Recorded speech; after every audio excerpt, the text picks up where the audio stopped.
काठमांडू में इस वक्त मैं मौजूद हूं शीतल निवास के बाहर। शीतल निवास यानी यहां का राष्ट्रपति भवन, जहां पर रामचंद्र पौडल राष्ट्रपति के तौर पर रहते हैं। ये मेरे पीछे राष्ट्रपति भवन की सीधी तस्वीरें आप देख रहे हैं, जहां पर आगजनी की घटना को अंजाम दिया गया। भयंकर रूप से जो एंट्रेंस पोर्च है उसके आगे तोड़फोड़ की गई है और उस तोड़फोड़ के बाद ऊपर के मालों को आग लगाई गई है।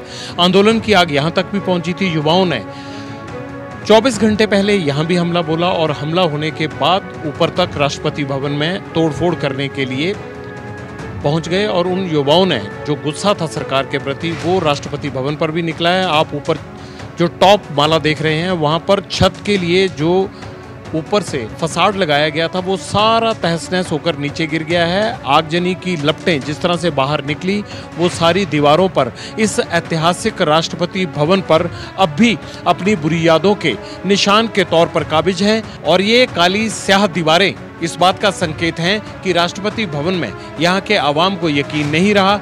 ये चार दीवारी के बाहर भीड़ किस तरह से घुसी, ये बैरिकेटिंग या जो बाहर इसके ग्रिल लगे हुए थे वो सारे अंदर टूटे पड़े हैं। और भीड़ का आलम ये था कि संख्या गिनना भी मुश्किल हो गया था।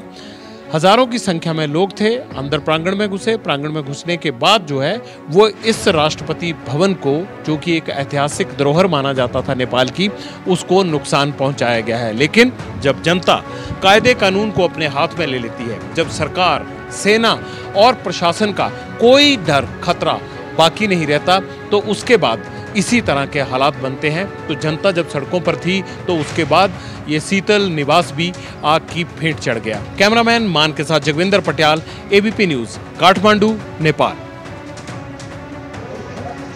অর্থাৎ বুঝতেই পারছেন যে পরিস্থিতি এই মুহূর্তে নেপালে রয়েছে, শান্ত তো নয় মোটেই, উল্টে আরো অশান্ত হয়ে উঠছে নেপালের পুরো পরিস্থিতি।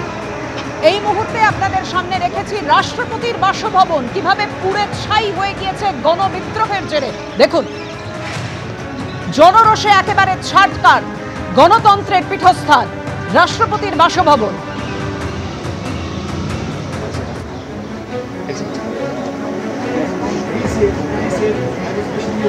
সোমবার যে বিক্ষোভের আগুন জ্বলেছিল তা ক্রমশই বিধ্বংসী আকার নেয়। দিনভর আন্দোলনের জেরে আপনারা জানেন সোশ্যাল মিডিয়ার অ্যাপের ওপর থেকে নিষেধাজ্ঞা তুলে নেয় কেপি শর্মা ওলির সরকার।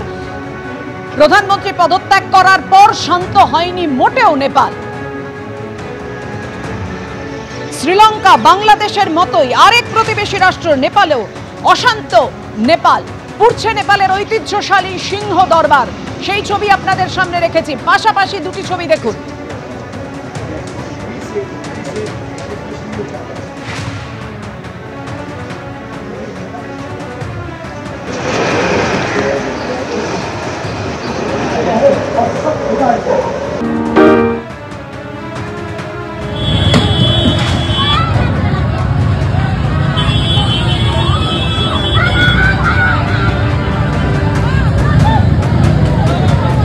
ফেসবুক সহ একাধিক সমাজ মাধ্যম নিষিদ্ধ করার অভিঘাতে তরুণ ছাত্র যুবদের জেনজি ইতিমধ্যে যারা পরিচিত হয়ে গিয়েছেন তাদের এই বিক্ষোভ জনরোষ একেবারে আছড়ে পড়েছে নেপালে। কি পরিস্থিতি সেখানে সেই ছবি আপনারা দেখতে পাচ্ছেন। একের পর এক জেল থেকে কয়েদিদের মুক্ত করে দেওয়া হয়েছে, অর্থাৎ কয়েদিরা তারা উধাও। এই পরিস্থিতি আমরা বাংলাদেশে দেখেছিলাম, এই পরিস্থিতি আমরা দেখতে পাচ্ছি নেপালে। এই নিয়ে এই মুহূর্তে কথা বলবো। আমাদের সঙ্গে রয়েছেন এই মুহূর্তে কর্নেল পৃথ্বীরঞ্জন দাস। কর্নেল দাস, যে ছবি বাংলাদেশে আমরা দেখেছিলাম সেই ছবি আমরা দেখলাম একেবারে নেপালে। এই পরিস্থিতি নেপালে একদম অশান্ত, যেখানে সেনার নিরাপত্তায় রয়েছে নেপাল, তারপরেও এই বিক্ষোভ থামানো যাচ্ছে না।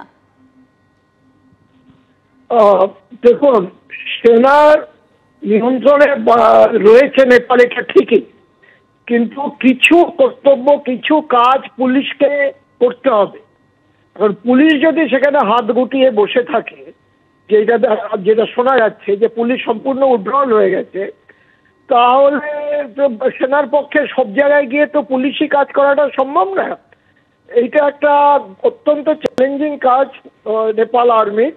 এখন নেপালের 7খানা প্রভিন্স, 77টা ডিস্ট্রিক্ট, প্রত্যেকটা ডিস্ট্রিক্টে মোটামুটি একটা করে জেল বা সাব জেল থাকে। তার সব জেলে গিয়ে যদি আর্মির পক্ষে সেটা সম্ভব না। এখন আর্মির অথরিটি আছে, তারা যদি পুলিশকে বলে যে জেলের ভিতরে দায়িত্ব তোমাকে নিতে হবে, সেখানে পুলিশকে নিতেই হবে। এবং জেল ভেঙে কয়েদি বেরোলে সেটা দুষ্কৃতকারীদের কাছে ফোর্স মাল্টিপ্লায়ার হবে। এখন যেটা নেপালে চলছে, মল লুট হচ্ছে, বাড়ি লুট হচ্ছে, তার মানে দুষ্কৃতীদের হাতে চলে গেছে, ওদের হ্যাভিং ফিল্ডে। তো এখন সেইখানে এরা আন্দোলন নয়, আন্দোলনের সুযোগে বেআইনি কাজের ফায়দা তুলছে।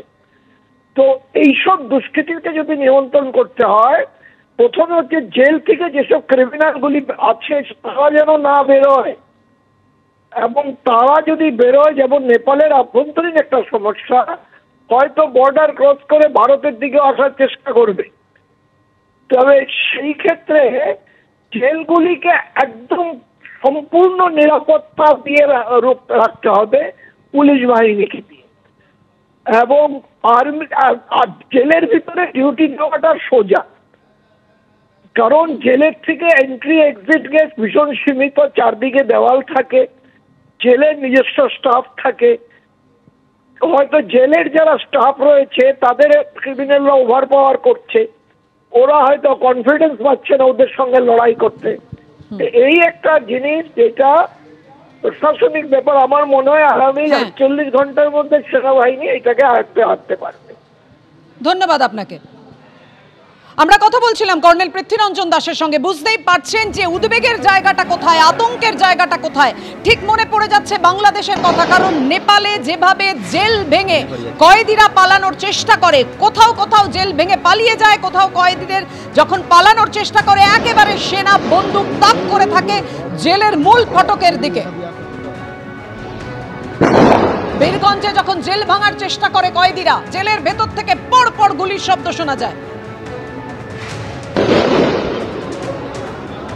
নেপালের এই ঘটনা মনে করিয়ে দিচ্ছে একেবারে হাসিনা সরকারের পতনের কথা। বাংলাদেশে যখন জেল ভেঙে এভাবে একের পর এক কয়েদিরা বেরিয়ে আসে, যে উদ্বেগ তৈরি হয়েছিল বাংলাদেশে, একই রকম উদ্বেগ আতঙ্ক तैरी হয়েছে নেপালেও। यो दृश्य हो आर्मी चाहिँ एकदमै पोजिसन रेडी अवस्थामा बसेको छ। यो जुन दिलबजार कारागारको गेटमा चाहिँ कैदीबन्दीहरूले चाहिँ त्यो गेट फुटाएर बाहिर निस्किँदै गर्दाखेरि पुलिसहरू साइड लागेको छ र आर्मीले रेडी पोजिसन लगेको चाहिँ अब एकदमै टार्गेट अवस्थामा बसेको छ। यो तपाईँले यो दृश्य